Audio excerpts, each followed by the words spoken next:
Otter sleds, the durability of an Otter sled, it's no secret. Everyone knows they're the most durable sleds on the market. And what you guys don't see is I've built my business on these sleds. I've never run another brand of shelter or sled in my entire business career.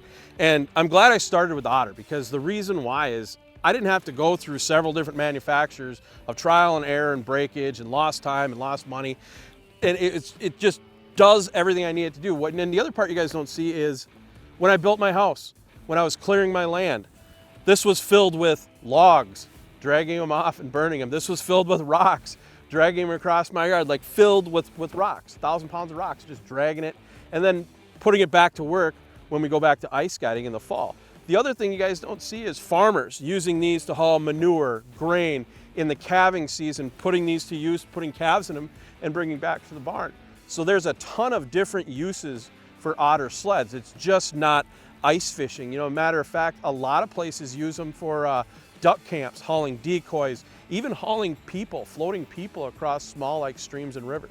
Otter's got a sled for you.